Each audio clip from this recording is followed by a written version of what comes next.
Hello everyone. आज का हमारा चैप्टर है नए प्रश्न नए विचार। एनसीईआरटी क्लास 6 की हिस्ट्री की किताब हमारे अतीत का चैप्टर नंबर 6 नए प्रश्न नए विचार। इसमें हम बौद्ध धर्म, जैन धर्म और कुछ कुछ उपनिषद और वेदों के बारे में पढ़ेंगे। तो चलिए फटाफट बढ़ते हैं आगे। और ये यहाँ पर हम देख सकते हैं हमारा हेडिंग क्या दिया हुआ है, बुद्ध की कहानी। बुद्ध की कहानी क्या है? महात्मा बुद्ध के बारे में आप सभी ने सुना होगा। उनके बचपन का नाम सिद्धार्थ था, जिन्हें बाद में गौतम कहा गया, और आगे चल करके जब उन्हें ज्ञान की प्राप्ति हो गई तो उन्हें बुद्ध कहा गया। उनका जन्म लगभग 2500 वर्ष पूर्व हुआ था। यह वो समय था जब लोगों के जीवन में तेजी से परिवर्तन हो रहे थे। किस तरह के परिवर्तन हो रहे थे? जैसा कि पिछले चैप्टर में हमने पढ़ा था कि महाजनपदों के कुछ राजा इस समय बहुत शक्तिशाली हो गए थे। हजारों सालों बाद फिर से नए नगर उभर रहे थे। अब यहां पर ये जो है कि हजारों सालों बाद फिर से नगर उभर रहे थे, इसका क्या मतलब हुआ? इसका मतलब ये हुआ कि सबसे प्राचीन सभ्यता हमारे देश में जो है वो है सिंधु घाटी सभ्यता, ठीक है, जिसे हड़प्पा सभ्यता हमने पढ़ा। उसके बाद बीच में जो वैदिक सभ्यता थी, वैदिक युग था, तो वैदिक संस्कृति का जो समय था वो था ग्रामीण सभ्यता। यानी कि सिंधु घाटी सभ्यता के पतन के बाद जो हमारे देश में लोग रहते थे वो नगरों में नहीं रहते थे बल्कि गांवों में रहते थे, झोपड़ियों में रहते थे। फिर बहुत समय बाद जब महात्मा बुद्ध का जन्म हुआ, उस समय की कहानी है कि फिर से लोग नगरों में रहना शुरू किए थे और महाजनपदों का विकास होना शुरू हो गया था। ठीक है, महाजनपदों का विकास होना शुरू हो गया था। तो कई बार पूछा जाता है कि महात्मा बुद्ध के जन्म के समय या महात्मा बुद्ध के जन्म काल में, जीवन काल में क्या क्या परिवर्तन हो रहे थे? तो सबसे बड़ा परिवर्तन ये हो रहा था कि नगरों का विकास फिर से हो रहा था। ठीक है, चलिए आगे बढ़ते हैं। यहाँ पर देखते हैं कि बुद्ध क्षत्रिय थे तथा शाक्य नामक एक छोटे से गण से संबंधित थे। अब हम सभी जानते हैं, पिछले चैप्टर में पढ़ा था, गण का मतलब क्या होता है। गण मतलब मैंने कहा था समूह, लोगों का समूह। और महात्मा बुद्ध जो थे वो क्षत्रिय थे, वो ब्राह्मण नहीं थे, क्षत्रिय कुल से थे और उनके कुल का नाम था शाक्य। ये याद रखने वाला तथ्य है। प्रश्न पूछता है कि महात्मा बुद्ध किस कुल से संबंधित थे, तो वो शाक्य से संबंधित थे, इसीलिए उन्हें कहीं कहीं शाक्य मुनि भी कहा जाता है। चलिए आगे बढ़ते हैं। युवावस्था में ही ज्ञान की खोज में उन्होंने घर के सुखों को छोड़ दिया। अनेक वर्षों तक भ्रमण करते रहे तथा अन्य विचारकों से मिलकर चर्चा करते रहे। ये क्या हो गया? बार बार मुझे परेशान कर रहा है।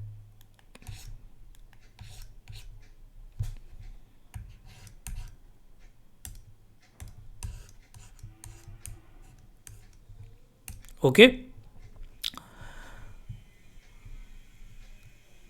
अंततः ज्ञान प्राप्ति के लिए उन्होंने स्वयं ही रास्ता ढूंढने का निश्चय किया। इसके लिए वो कहाँ गए? बोध गया गए। बोध गया में, बिहार में बोध गया में उन्हें ज्ञान की प्राप्ति हुई, एक पीपल के पेड़ के नीचे कई दिनों तक तपस्या करने के बाद। अंततः उन्हें ज्ञान प्राप्त हुआ। इसके बाद वे बुद्ध के रूप में जाने गए। यहां से वे वाराणसी के निकट स्थित सारनाथ गए, जहां उन्होंने पहली बार उपदेश दिया। तो महात्मा बुद्ध को जब बोध गया में ज्ञान की प्राप्ति हुई तो वहां से वे पैदल निकले और पहुंच गए उत्तर प्रदेश के सारनाथ, और वहां उन्होंने पहली बार लोगों को उपदेश दिया। इसलिए प्रश्न पूछा जाता है कि महात्मा बुद्ध ने प्रथम उपदेश कहाँ दिया था, तो उसका आंसर होता है सारनाथ। और कुशीनारा में मृत्यु से पहले का शेष जीवन उन्होंने पैदल ही एक स्थान से दूसरे स्थान की यात्रा करने और लोगों को शिक्षा देने में व्यतीत किया। महात्मा बुद्ध बहुत पैदल चला करते थे। तो प्रथम ज्ञान जो उन्होंने लोगों को दिया, शिक्षा जो दी, वो वाराणसी सारनाथ में, और आखिरी जीवन उनका जो था वो कुशीनारा में, तो प्रश्न पूछता है कि महात्मा बुद्ध की मृत्यु कहाँ हुई थी, तो उसका आंसर हो जाएगा कुशीनारा। अब महात्मा बुद्ध ने क्या शिक्षा दी? महात्मा बुद्ध ने शिक्षा दी कि यह जीवन कष्टों और दुखों से भरा हुआ है, और ऐसा हमारी इच्छा और लालसाओं जो हमेशा पूरी नहीं हो सकती के कारण होता है। कभी कभी हम जो चाहते हैं वह प्राप्त कर लेने के बाद भी संतुष्ट नहीं होते हैं एवं और अधिक अथवा अन्य वस्तुओं को पाने की इच्छा करने लगते हैं। सही बात है। महात्मा बुद्ध ने कहा कि मनुष्य का जो जीवन है वो जन्म से लेकर मृत्यु तक दुखों और कष्टों से भरा हुआ है, और ये दुख और कष्ट क्या है? हमारी इच्छाएं, हमारी चाहते। होता यूं है कि जब हम किसी चीज़ को चाहते हैं, किसी चीज़ की इच्छा करते हैं, तो वो चीज़ अगर हमें मिल भी जाती है तो भी हम सुखी नहीं होते, फिर हमें किसी और चीज़ की इच्छा होने लगती है। कहते हैं ना, दिल मांगे मोर, और चाहिए और चाहिए। पैसा नहीं है, पैसा नहीं है, पैसा आया तो इतना पैसा नहीं है, और पैसा चाहिए। गाड़ी नहीं है, गाड़ी नहीं है, गाड़ी आया तो ये गाड़ी तो हो गई, थोड़ा सा और महंगी गाड़ी चाहिए, बड़ी गाड़ी चाहिए। घर रहने के लिए नहीं है, घर बन गया तो ये बढ़िया घर नहीं, इसमें थोड़ा सा मार्बल्स लगाना है, टाइल्स लगाना है। मार्बल्स और टाइल्स भी लग गए, फिर याद आया कि यार मेरे घर में एसी नहीं लगा हुआ, एसी लगाना है, फ्रिज नहीं है। तो ये जो चीज़ें हैं, मनुष्य की जो इच्छाएं हैं वो अनंत होती हैं, उसका कभी खात्मा नहीं होता है, वो बदलती रहती हैं, नए नए रूपों में आती रहती हैं। तो ये जो मनुष्य की इच्छाएं हैं, जिसे महात्मा बुद्ध ने क्या कहा? बुद्ध ने इस लिप्सा को तृष्णा कहा है। ये तृष्णा कभी मरती नहीं है, कभी खत्म नहीं होती है, ये हमेशा बढ़ती रहती है, और इसीलिए मनुष्य सारे जीवन दुखी रहता है। बुद्ध ने शिक्षा दी कि आत्मसंयम अपनाकर हम ऐसी लालसा से मुक्ति पा सकते हैं। अब आत्मसंयम तो बहुत खतरनाक शब्द हो जाता है, इसको बोल सकते हैं सेल्फ कंट्रोल। Self control. अब सेल्फ कंट्रोल क्या है? ये प्रैक्टिस की चीज़ है। हमें हमेशा सेल्फ कंट्रोल रखना चाहिए। कभी कभी होता है कि खाने के लिए हम 4 रोटी चाहिए, 3 ही रोटी है, तो गुस्सा हो जाते हैं कि 3 ही रोटी है, तो बस 3 रोटी ही खा लो, कोई दिक्कत नहीं है। जेब में 10 रुपये ही हैं, कोई बात नहीं है, फिर आ जाएंगे। इस तरह से करके खुद को कंट्रोल करना चाहिए। महात्मा बुद्ध ने यही कहा था, और इसके अलावा भी महात्मा बुद्ध ने बहुत सारी बातें बताई थी, जिन्हें हम अष्टांगिक मार्ग, 4 आर्य सत्य के नाम से जानते हैं। तो अष्टांगिक मार्ग क्या है? महात्मा बुद्ध ने जो उपदेश दिए थे उसमें उन्होंने बताया था कि 4 आर्य सत्य होते हैं। मतलब 4 ऐसी चीज़ें हैं इस दुनिया में जो सत्य हैं, वो होती ही हैं, उसका कोई उपाय नहीं है। तो फिर उपाय क्या है? तो महात्मा बुद्ध ने उससे मुक्ति के लिए 8 रास्ते बताए थे। वाह, कितने ज्ञानी व्यक्ति थे।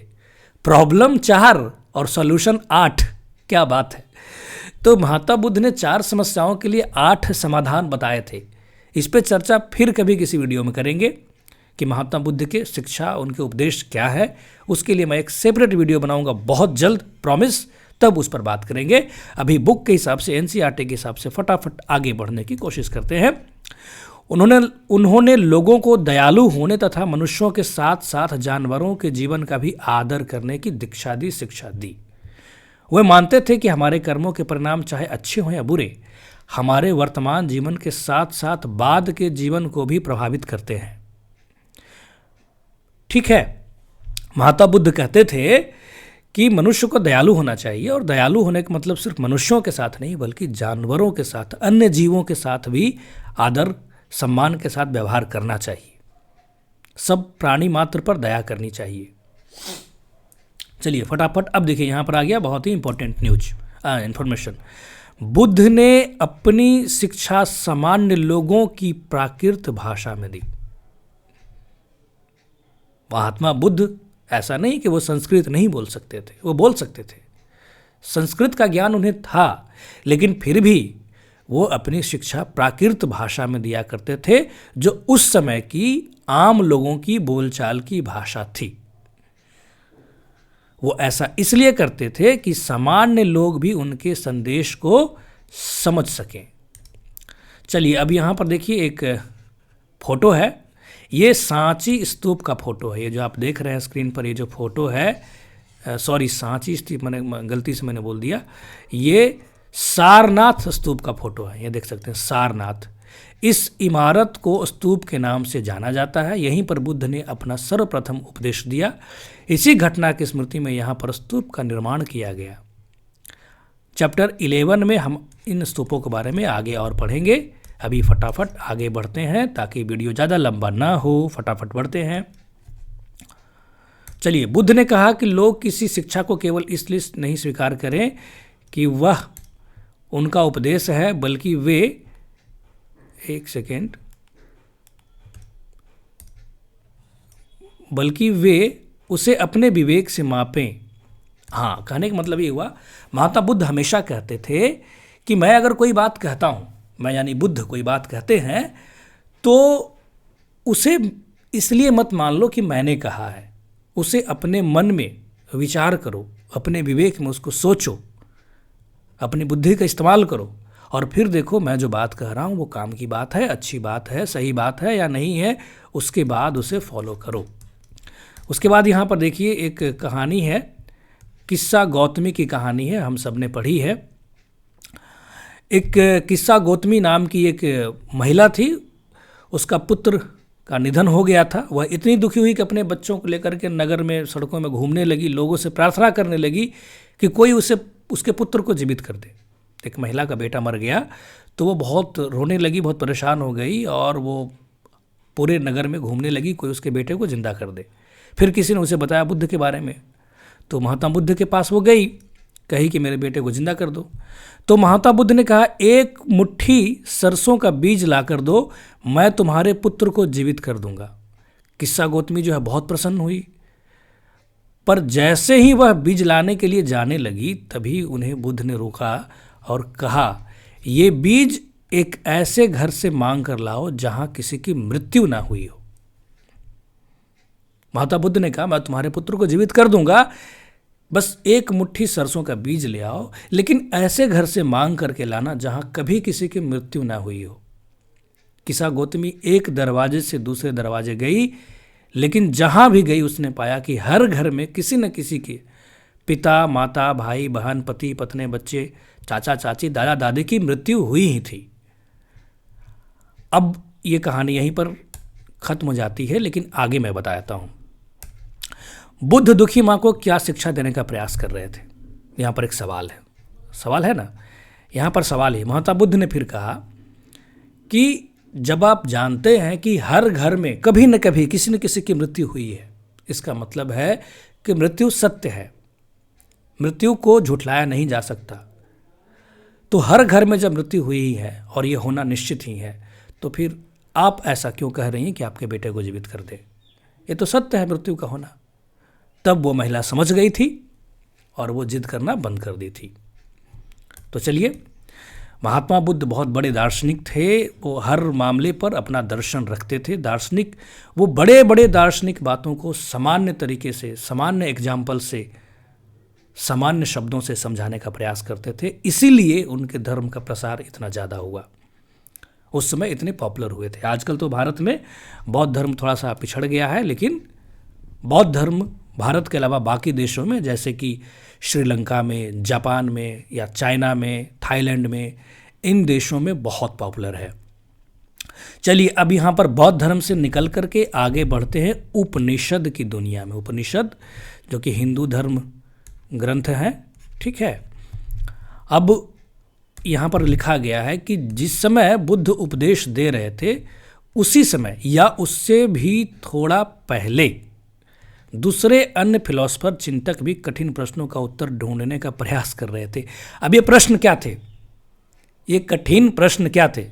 वही जीवन क्या है, मृत्यु क्या है, समय क्या है, कर्म क्या है, ईश्वर है या नहीं है, आत्मा है या नहीं है, पुनर्जन्म होता है या नहीं होता है। तो ये जो सारे सवाल थे, लंबे समय से इस पे विचारक विचार कर रहे थे, फिलोसफर डिस्कशन कर रहे थे। इसके बारे में डिटेल अगर आपको और जानना है तो विकास दिव्यकीर्ति सर का एक वीडियो है, जो उन्होंने खुद के चैनल पर अपलोड किया है, मैं उसका लिंक भी आप लोगों को सजेस्ट कर दूंगा, वो देख लेना अगर आपको पता है। जो उस वीडियो का शीर्षक है अंतिम सत्य क्या है, अंतिम सत्य क्या है, वो आप लोग ज़रूर देख लेना। उसमें आपको बहुत सारे सवालों के जवाब मिल जाएंगे, उन सवालों के जो उस समय महात्मा बुद्ध के जन्म के समय या उसके पहले लोग चिंता कर रहे थे, कठिन प्रश्नों का उत्तर ढूंढने का प्रयास कर रहे थे। ठीक है, तो यहाँ पर ये है। तो उस समय देखिए यहाँ लिखा है आत्मा तथा ब्रह्म अथवा सर्वभौम आत्मा के रूप में किया है। वे मानते थे कि अंततः आत्मा तथा ब्रह्म एक ही है। अब आत्मा और ब्रह्म एक ही है, यहाँ पर बहुत ही शॉर्टकट में निपटा दिया गया एनसीईआरटी में। डिटेल में आप विकास देव विकृति सर का वो वीडियो जरूर देख लेना। ठीक है, पहले समस्या हुई कि आत्मा क्या है, फिर समस्या हुई कि ईश्वर कौन है, ब्रह्म क्या है, क्या दोनों एक ही हैं, फिर बात हुई नहीं दोनों अलग है, फिर अंततः बात हुई कि आत्मा और ब्रह्म एक ही है, जिसको बोलते हैं अद्वैतवाद। ठीक है, अद्वैतवाद। अद्वैतवाद क्या है, भारतीय दर्शन है, ये आप विकास देव विकृति सर के वीडियो में देख लेना। अब यहाँ पर है कि ऐसे कई विचारों का संकलन उपनिषदों में हुआ। उपनिषद उत्तर वैदिक ग्रंथों का हिस्सा थे। देखिए, वेदों में ऋग्वेद की रचना हुई वैदिक काल में, यजुर्वेद, सामवेद और अथर्ववेद की रचना हुई उत्तर वैदिक काल में, और उत्तर वैदिक काल में ही उपनिषदों की रचना हुई। उपनिषद का शाब्दिक अर्थ होता है गुरु के समीप बैठना। इन ग्रंथों में अध्यापकों और विद्यार्थियों के बीच बातचीत का संकलन किया गया है। प्रायः यह विचार सामान्य वार्तालाप के रूप में प्रस्तुत किए गए हैं। इन उपनिषदों में जो बातें कही गई है वो कुछ इस तरीके से कही गई है जैसे कि गुरु और शिष्य आपस में बातचीत कर रहे हैं और उन्हीं की बातचीत का वर्णन इसमें किया गया है। अब देखिए यहाँ पर है भारतीय षड दर्शन। भारत में 6 दर्शन बहुत पॉपुलर है, उन्हें षड दर्शन कहते हैं। वे षड दर्शन कौन है? देखिए, सदियों से भारत द्वारा सत्य की बौद्धिक खोज का प्रतिनिधित्व दर्शन की 6 शाखाओं ने किया। जो भारत में दर्शन की परंपरा है उसमें 6 बहुत महत्वपूर्ण कौन कौन? वैशेषिक, न्याय, सांख्य, योग, पूर्व मीमांसा और उत्तर मीमांसा। उत्तर मीमांसा को वेदांत भी कहते हैं। अब इन दर्शनों के प्रतिपादक कौन थे, इन दर्शनों के जन्मदाता कौन थे? तो वैशेषिक के थे ऋषि कनाद। आपने ऋषि कनाद का नाम सुना होगा। अगर आपने केमिस्ट्री में परमाणु पढ़ा है, अणुपरमाणु, तो उसमें आपने पढ़ा होगा कि सबसे पहले परमाणु की संकल्पना ऋषि कनाद ने की थी, बाद में जॉन डाल्टन। तो वैशेषिक जो दर्शन है उसके प्रतिपादक थे कनाद। फिर न्याय के प्रतिपादक थे गौतम। सांख्य के थे कपिल। ये सांख्य के कपिल वही हैं जिनसे महात्मा बुद्ध ने शिक्षा भी ली थी। सवाल अगर पूछता है कि महात्मा बुद्ध ने सांख्य दर्शन की शिक्षा किससे प्राप्त की थी, तो उसका उत्तर होगा कपिल। उसके बाद है योग। तो योग तो हम सभी जानते हैं, पतंजलि। और पूर्व मीमांसा, इसके जन्मदाता थे जैमिनी। और वेदांत यानी कि उत्तर मीमांसा के थे व्यास। तो ये रहा हमारा भारतीय षड दर्शन। चलिए अब फटाफट आगे बढ़ते हैं। इसके बाद एक और कहानी है बुद्धिमान भिखारी की। ये वार्तालाप छांदोग्य उपनिषद नामक एक कहानी, माने छांदोग्य उपनिषद नाम का जो एक उपनिषद है उसमें एक कहानी दी हुई है। ठीक है, इसको छोड़कर आगे बढ़ते हैं फटाफट। बाकी एक महिला का जिक्र यहाँ प्राचीन समय में गार्गी नाम की एक महिला जो थी, स्त्री जो थी, वो बहुत विद्वान थी। प्राचीन भारत में बहुत कम महिलाएं उस समय में फिलोसफर हुआ करती थी, पढ़ी लिखी हुआ करती थी। उनमें से जो एक थी वो गार्गी थी, जो काफ़ी पढ़ी लिखी थी और वो डिस्कशन किया करती थी। चलिए फटाफट अब यहाँ पर पहुँचते व्याकरणविद पणिनि। पणिनि ने एक व्याकरण की रचना की थी, संस्कृत व्याकरण की। उसका नाम क्या था? उसका नाम आप सब जानते हैं, उसका नाम था अष्टाध्यायी। जो पणिनि ने किताब लिखी थी संस्कृत भाषा का व्याकरण, उसका नाम था अष्टाध्यायी। सिर्फ इतना ही हमारे काम का। आगे बढ़ते हैं और फटाफट हम बढ़ गए जैन धर्म की तरफ। हमने पढ़ा अब तक बौद्ध धर्म, उपनिषद और लास्ट में पहुंचे हैं जैन धर्म। इसी युग में अर्थात 2500 वर्ष पूर्व जैन धर्म के 24वें तीर्थंकर, अंतिम तीर्थंकर महावीर, वर्धमान महावीर ने भी अपने विचारों का प्रसार किया। ऐसा कह सकते हैं कि महात्मा बुद्ध और महावीर दोनों आसपास के समय के ही व्यक्ति थे, महापुरुष थे। तो उसी समय महावीर भी थे जिन्होंने जैन धर्म का प्रसार किया था।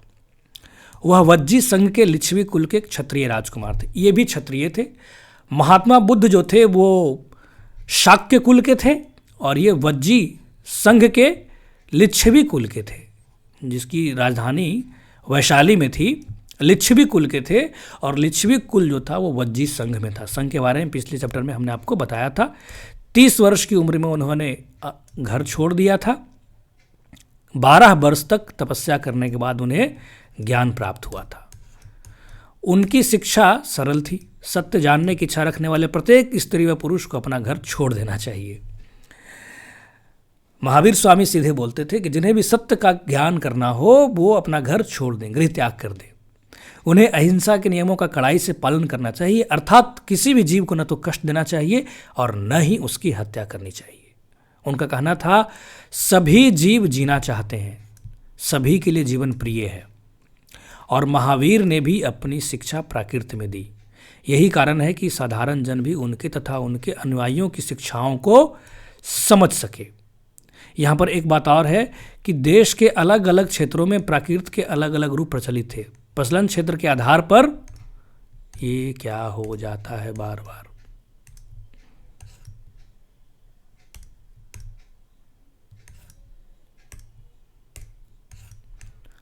प्रचलन क्षेत्रों के आधार पर ही उनके अलग अलग नाम थे। जैसे मगध में बोले जाने वाली बोली प्राकृत मगधी कहलाती थी। तो अगर आपके मन में विचार आता हो कि महात्मा बुद्ध कैसे बोलते थे, किस भाषा में उपदेश दिया करते थे, तो वो है मगही, क्योंकि वो राजगीर बोधगया में बोले होंगे तो मगही में बोलते होंगे, जिसे मागधी बोलते हैं। वो प्राकृत की ही बोली थी। प्राकृत भाषा की एक बोली है मागधी, जिसे हम सब मगही बोलते हैं। चलिए फटाफट आगे बढ़ते हैं। जैन शब्द जिन शब्द से निकला है, जिसका अर्थ होता है विजेता। जिसने इंद्रियों पर विजय प्राप्त कर ली हो उसे विजेता कहते हैं। अभी इंद्रियों पर विजय मतलब क्या हुआ? जैसे जीभ हमारी इंद्रियां हैं, तो चटक मटक खाने का बहुत मन करता है। अगर हमने इसे कंट्रोल कर लिया मतलब विजय प्राप्त कर लिया। चलिए अब फटाफट आगे बढ़ते हैं। जो महावीर स्वामी थे उनकी जो शिक्षाएं थी वो उत्तर भारत में नहीं बल्कि दक्षिण भारत में भी, तमिलनाडु कर्नाटक में भी फैल गया था। ठीक है, वैसे तो महावीर स्वामी की शिक्षाएं कई 100 सालों तक मौखिक ही रही, एक दूसरे को सुन सुना के याद रही, बट लास्ट में उसे लिखा गया। लगभग 1500 वर्ष पूर्व गुजरात में वल्लभी नामक स्थान पर लिखा गया था। ओके, अब चलते हैं अगला टर्म हमारा संघ। महावीर तथा बुद्ध दोनों का ही मानना था कि घर का त्याग करने पर ही सच्चे ज्ञान की प्राप्ति हो सकती है। ऐसे लोगों के लिए उन्होंने संघ नामक संगठन बनाया जहां घर का त्याग करने वाले लोग एक साथ रह सके। बुद्धम शरणम गच्छामि, धम्मम शरणम गच्छामि, संघम शरणम गच्छामि। तो ये संघ की बात यहाँ पर है। और संघ में रहने वाले बौद्ध भिक्षुओं के लिए कुछ नियम बनाए गए थे। उन नियमों को जिस किताब में लिखा गया था उसका नाम है विनय पिटक। इस ग्रंथ में मिलता है। ठीक है, चलिए फटाफट अब आगे बढ़ते हैं। और यहाँ पर ये पहाड़ में गुफा टाइप का आपको दिख रहा है, इसे ही विहार कहा गया है। ये विहार कहाँ है? महाराष्ट्र में है, कार्ले नामक गुफा है। चलिए, और बिहार क्या है? बिहार शब्द से ही हमारा बिहार राज्य का नाम पड़ा है, विहार। विहार का सीधा मतलब मैं बताता हूँ, जहाँ पर बौद्ध भिक्षुक संघ में रहते थे लंबे समय तक। आमतौर पर जो बौद्ध भिक्षुक होते थे वो सालों भर यहाँ वहाँ घूमते रहते थे, लोगों से मिलते जुलते रहते थे, अपनी बात बताते रहते थे। लेकिन बरसात के मौसम में वो कहीं एक जगह ठहरते थे, अल्पावास करते थे। बट धीरे धीरे अल्पावास बढ़ता चला गया और वो लंबे समय तक घरों में रहना शुरू किए। तो जिन घरों में वो रहते थे उसे कहते हैं विहार। एक यूपीएससी में क्वेश्चन पूछा गया था कि चैत्य और विहार में क्या अंतर है। मैं यहाँ पर बताता हूँ आपको। चैत्य और विहार। तो जहाँ पर निवास करते हैं बौद्ध भिक्षुक उसे कहते हैं विहार, और जहाँ पर पूजा पाठ करते हैं उसे कहते हैं चैत्य। यानी कि बौद्ध धर्म के टेम्पल को चैत्य कहा जाता है। चलिए फटाफट आगे बढ़ते हैं। यहाँ पर आश्रम व्यवस्था के बारे में बोला गया है। मोटा मोटी समझ लीजिए कि हिंदू धर्म के अनुसार आश्रमों का जो जिक्र है वो 4 तरह के आश्रमों का जिक्र है। ब्रह्मचर्य, गृहस्थ, वानप्रस्थ और संन्यास नामक 4 आश्रम। गृहस्थ आश्रम के तहत विवाह करना, बच्चे पैदा करना और गृहस्थ जीवन का पालन करना होता है। ब्रह्मचर्य के तहत शिक्षा ग्रहण करना, ज्ञान हासिल करना, और वानप्रस्थ के तहत जंगल में रह करके साधना करना, सच्चे ज्ञान की प्राप्ति करनी, और अंत में सब कुछ त्याग कर संन्यास धारण कर लेना। तो ये प्राचीन समय में हिंदू धर्म में 4 आश्रमों की बात की गई थी। और यहाँ पर एक एक्स्ट्रा एडिशनल इंफॉर्मेशन दिया हुआ है। एटलस में ईरान को ढूंढो, अथवा आप लोग ढूंढ लीजिएगा। जरथुष्ट एक ईरानी पैगंबर थे। उनकी शिक्षाओं का संकलन जेंद अवेस्ता नामक ग्रंथ में मिलता है। जेंद अवेस्ता की भाषा तथा इसमें वर्णन रीति रिवाज वेदों की भाषा और रीति रिवाज से काफ़ी मिलते जुलते हैं। जरथुष्ट की मूल शिक्षा का सूत्र है सद्विचार, सद्वचन, सत्कार्य। देखिए यहाँ पर कुछ विद्वान ये भी मानते हैं कि जो हमारे वेद हैं यानी कि ऋग्वेद वो जरथुष्ट से कॉपी किए गए हैं। कुछ विद्वान ये भी मानते हैं कि जो जेंद अवेस्ता जो किताब है ईरान की वो ऋग्वेद से कॉपी किए गए हैं। तो सच क्या ये कोई नहीं जानता। तो इस पर माथापच्ची करना हम लोग बंद करते हैं और अपने काम की बात करते हैं। और अपने काम की बात करते हुए हम पहुंच गए क्वेश्चन वाले सेक्शन में। तो इस चैप्टर से कौन कौन से प्रश्न हैं जो काम के हो सकते हैं, फटाफट इसे देख लेते हैं। तो हमारा पहला सवाल है, मैं ग्रीन कर लेता हूं, ओके। बुद्ध यानी कि सिद्धार्थ यानी कि गौतम का जन्म कब और कहाँ हुआ था? तो 2500 वर्ष पूर्व हुआ था। कहीं कहीं किताबों में आपको 563 ईसा पूर्व भी लिखा रहता है। लुम्बिनी में हुआ था। कपिलवस्तु में एक लुम्बिनी नामक जगह है जो कि नेपाल में पड़ता है। नेक्स्ट, बुद्ध किस गण यानी कि कुल से संबंधित थे? तो बुद्ध वो शाक्य गण से संबंधित थे। और अगर महावीर के बारे में पूछा जाए तो वो लिच्छवी से संबंधित थे। चलिए नेक्स्ट, महात्मा बुद्ध को ज्ञान की प्राप्ति कहाँ हुई थी? बोधगया में हुई थी। महात्मा बुद्ध ने प्रथम उपदेश कहाँ दिया था? सारनाथ उत्तर प्रदेश में। महात्मा बुद्ध की मृत्यु कहाँ हुई थी? तो कुशीनारा उत्तर प्रदेश में। और महात्मा बुद्ध ने अपनी शिक्षा किस भाषा में दी थी? तो वो प्राकृत में दी थी। और महावीर ने भी प्राकृत में ही दी थी। महात्मा बुद्ध ने इच्छाओं को क्या कहा था? तृष्णा कहा था, कभी न खत्म होने वाली इच्छा। चलिए, उपनिषदों की रचना किस काल में हुई थी? तो उत्तर वैदिक काल में हुई थी। और भारतीय षड दर्शन जो है, 6 बड़े बड़े दर्शन जो है उसके बारे में देख लेते हैं। उनके प्रतिपादक कौन है? तो वैशेषिक के हैं कणाद, न्याय दर्शन के हैं गौतम, सांख्य दर्शन के हैं कपिल, योग दर्शन के पतंजलि, पूर्व मीमांसा के हैं जैमिनी, उत्तर मीमांसा या वेदांत के व्यास। मैं फिर से रिपीट कर देता हूँ। वैशेषिक दर्शन के प्रतिपादक हैं ऋषि कणाद, न्याय दर्शन के प्रतिपादक हैं गौतम, सांख्य दर्शन के कपिल, योग दर्शन के पतंजलि, बाबा रामदेव का आप देखते हैं उनकी कंपनी का नाम पतंजलि है, पूर्व मीमांसा इसके प्रतिपादक हैं जैमिनी, और उत्तर मीमांसा या कहें तो वेदांत के प्रतिपादक हैं व्यास। तो ये हमारा हो गया। अब फटाफट कुछ और प्रश्न देख लेते हैं। महावीर किस कुल से संबंधित थे? लिच्छवी से थे, अभी बताया हमने। और महात्मा बुद्ध किससे संबंधित थे? तो वो थे शाक्य। जैन धर्म के शिक्षाओं का संकलन कहाँ हुआ? तो गुजरात में बाल्लभी नामक जगह में 1500 वर्ष पूर्व। बौद्ध भिक्षुओं के लिए नए नियम जो बनाए गए थे, बौद्ध भिक्षु जो संघ में रहने वाले बौद्ध भिक्षु थे, इनके लिए जो नियम बनाए गए थे उसका संकलन किस पुस्तक में किया गया? विनय पिटक में किया गया है। महावीर स्वामी ने अपनी शिक्षाएं किस भाषा में दी? प्राकृत में ही दी, बुद्ध और महावीर दोनों ने। महावीर जैन धर्म के कितने नंबर के तीर्थंकर हैं? तो वो 24वें और आखिरी हैं। और महावीर ने किस उम्र में गृह त्याग किया था? तो 30 वर्ष की अवस्था में अपना गृह त्याग किया था। तो ये था हमारा चैप्टर आज का क्लास 6 की एनसीईआरटी का चैप्टर नंबर 6, नए प्रश्न नए विचार। तो आपको हमारा ये वीडियो कैसा लगा, क्या आपको पढ़ने में कुछ मदद हुई, तो हमें कमेंट करके ज़रूर बताएं। तो मिलते हैं नेक्स्ट वीडियो में नेक्स्ट चैप्टर के साथ। नमस्कार, जय हिंद।